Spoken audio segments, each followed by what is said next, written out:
Hello dear students, this is Ritika Singh, Department of Pharmacy, Sri Rawatpura Sarkar University, Dhaneli. In this video, now I am going to tell you about some basic information of glycolysis pathway. Glycolysis pathway are also involved metabolic pathway. Metabolic pathway जानने से पहले हमें ये जानना ज़रूरी है कि metabolism होता क्या है। हम कोई सा भी फूड जो है वो इनटेक करते हैं, बॉडी के इंटरनल सिस्टम में जाता है, उसका ब्रेक डाउन होता है, केमिकल रिएक्शन होता है, उसके बाद एनर्जी प्रोवाइड होता है। ये सारा प्रोसेस ही मेटाबॉलिज्म कहलाता है, जो कि मेटाबॉलिक पाथवे से रिलेट होता है। Metabolic pathway are two types. First one is catabolic pathway and next one is anabolic pathway. Catabolic pathway.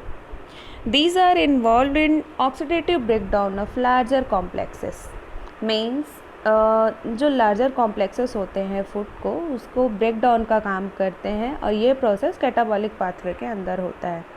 Anabolic pathway, इसमें न्यू कंपाउंड का सिंथेसिस होता है एनाबॉलिक पाथवे में, जिसके कारण से केमिकल रिएक्शन प्रोड्यूस होता है और एनर्जी प्रोवाइड होता है ग्लाइकोलिसिस के थ्रू. आइए जानते हैं ग्लाइकोलिसिस क्या होता है. ग्लाइकोलिसिस मेनली टू टाइप्स के होते हैं. ग्लाइकोलिसिस टू टाइप्स के वर्ड से मिलके बना होता है. Glykys sweet, lysis means break down. ये दोनों को अगर कंबाइन कर देंगे तो एक कॉमन लैंग्वेज में हम बोल सकते हैं कि सुक्रोज का ब्रेक डाउन होना. ग्लाइकोलिसिस का एक दूसरा नाम है सुक्रोज, मतलब मीठा कह सकते हैं आप.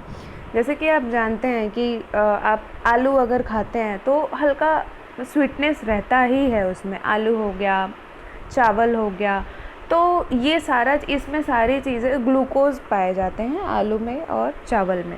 तो इस कारण से हमें ये देखना है कि आलू चावल अगर हम खा रहे हैं या फिर जिसमें जिस भी वेजिटेबल में या फिर किसी भी फूड पार्टिकल में अगर ग्लूकोज प्रेजेंट है तो उसका प्रोसेस क्या होता है एनर्जी का. एनर्जी कैसे मिलता है जब ग्लूकोज हमारे बॉडी में एंटर करता है. तो इस पाथवे को एमडेन मेयरहॉफ पार्नस पाथवे भी कहते हैं. ईएमपी पाथवे के नाम से भी जाना जाता है, ये फेमस है इस नाम से. Glycolysis is the sequence of 10 enzyme catalyzed reaction then converts glucose into pyruvate with simultaneously production of ATP. Means glycolysis में 10 steps रहते हैं जिसमें एंजाइमेटिक रिएक्शन के थ्रू ये पाथवे आगे बढ़ते जाता है और ATP प्रोवाइड होता है.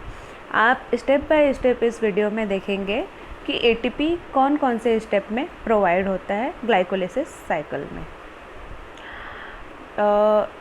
These are of step by step pathway of glycolysis. ये स्टार्ट होता है ग्लूकोज से और ख़त्म होता है पायरुवेट पे, जैसा कि आप इस स्लाइड में देख सकते हैं. देन आइए जानते हैं ग्लाइकोलिसिस कितने टाइप्स के होते हैं. Glycolysis glycolysis pathway two phase में डिवाइड होता है. First one is preparatory phase, second one is pay off phase.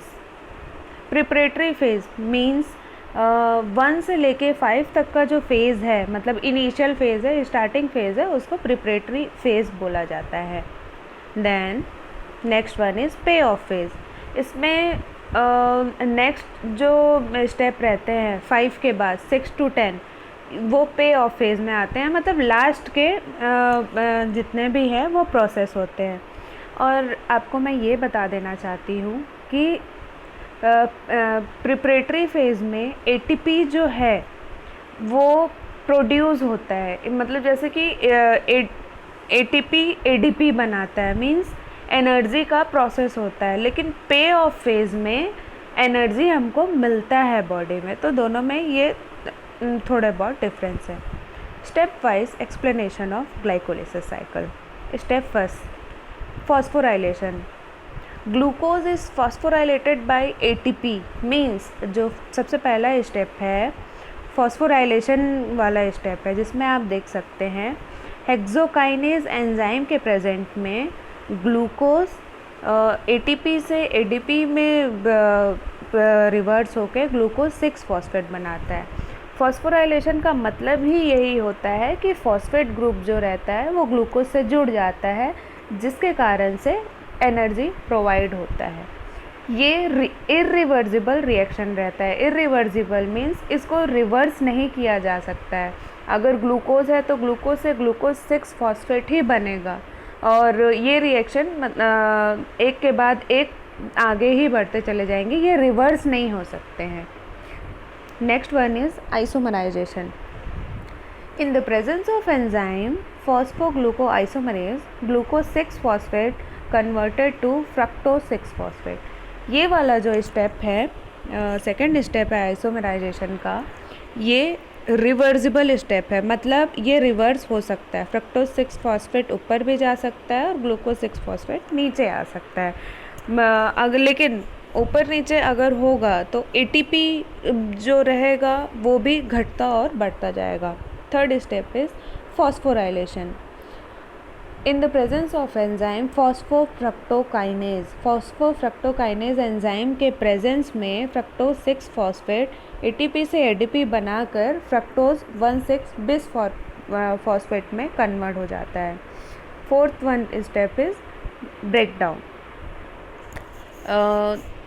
Aldolase के प्रेजेंस में फ्रक्टोज 1,6 बिस फॉस्फेट 2 पार्ट में डिवाइड होता है। First part is glyceraldehyde 3 phosphate, second part is dihydroxy acetone phosphate.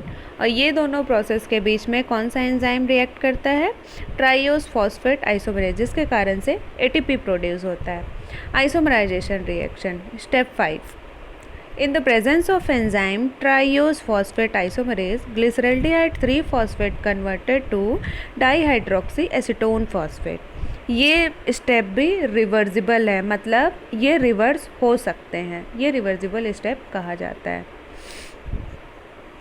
Step 6, aldehyde is converted to carboxylic acid, then yield is produced acetyl phosphate product।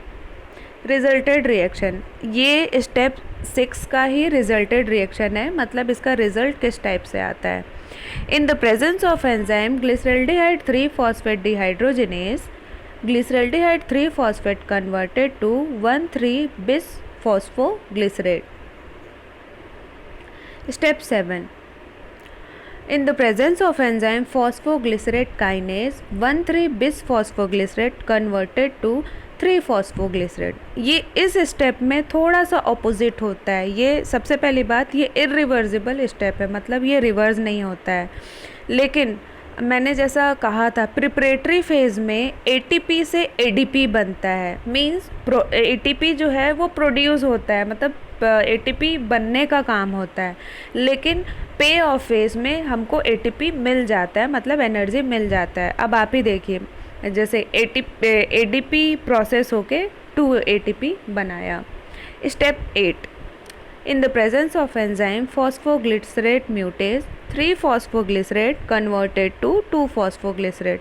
ये step reversible है, मतलब ये step reversible हो सकते हैं, एक दूसरे में कन्वर्ट हो सकते हैं।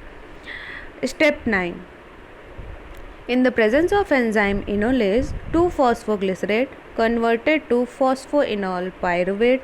Step 10, last one step, pyruvate kinase in the presence of enzyme pyruvate kinase phosphoenol pyruvate converted to pyruvate। Means pyruvate जो है ग्लाइकोलिसिस पाथवे का एंड प्रोडक्ट है। मतलब ग्लाइकोलिसिस पाथवे में जैसे कि कोई सा भी ग्लूकोज जिस वेजिटेबल में मिलता है, फूड के किसी भी सोर्स में मिलता है, ब्रेक डाउन होता है, केमिकल रिएक्शन होता है, इसी सब एंजाइम के कारण उसके बाद एनर्जी प्रोवाइड होता है।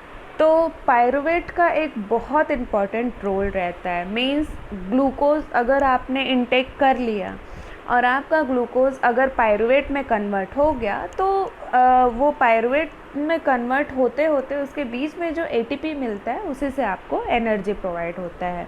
ये एक कंप्लीट साइकिल होता है। कोई सा भी फूड इनटेक करते हैं आप, आपको कैसे एनर्जी मिलता है, ये ग्लाइकोलिसिस पाथवे में आप देख सकते हैं।